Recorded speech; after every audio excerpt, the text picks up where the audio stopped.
Umaga na naman mga Mars at gising na naman ang dalawang anak ko. Yan, si Regan at saka si Wata.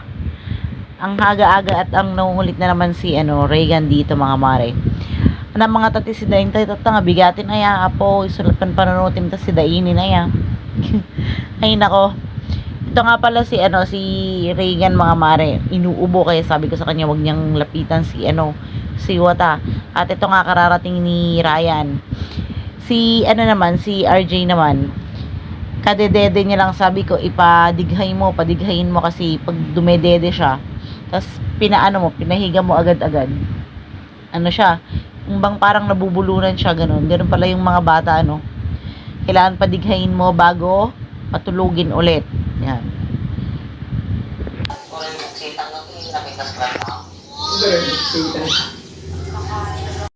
At andito nga si Mama mga mare at nag-uusap nga kami. Tinanong ko nga sa kanya kung sino ang paborito niyang vlogger. Yan. Ang paborito niya daw na vlogger. Tanong natin mga mare kung sino. Sino ti paborito mga vlogger?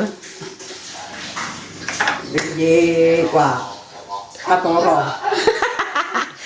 Shoutout kay Katuro. Shoutout kay Katuro. Alpin Cables. Ay, favorite mo suda? Kabagis. Pabibuyak suda kay. Tapos dapat isa ni Annalyn Villeros. Villeros ba yun? Kita niyo may paborito ng vlogger, Ilocano vloggers. Nakakatuwa naman kasi yung mga content ng mga vlogger na natukoy niya si Katuro, ka Ronald, ka Bless, Kabagis at saka si Miss. Ewan ko yung isa yung Villaluz, yan, mga Ilocano vloggers nga naglalaing and comedy vloggers. Yan. Nyo sila, i-search ninyo. Magagaling lahat sila mga mare. Regan, ano ba? Apang ginagawa mo? Ay, sus. Ito nga si Regan, ang aga-agang naliligo, Anong oras pa lang dito, naliligo na siya. Sobrang, ang kulit niya. Pag hindi siya naligo, parang, ewan ko ba, ilang beses itong maligo sa isang araw? 3 beses yata maligo sa isang araw. Ay, nako, ewan ko ba. At ito nga mga mare, pupunta nga tayo dito sa Castillo kasi maglalabas si Ryan. Hindi naman natin pwedeng iwan si Wata kay mama kasi nga syempre nadede sa akin to mga Mars. Nagpapa-breastfeed ako.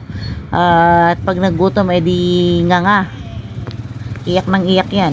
Ay!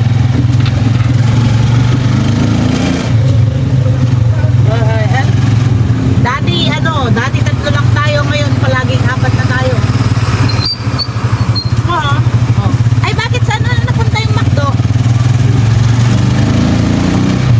Hinahanap ko yung McDo kasi wala naman na yung McDo dito sa Ethiaga, saan kaya napunta. Sige mga Mars, marami na naman akong nakwento at see you on my next video. Bye!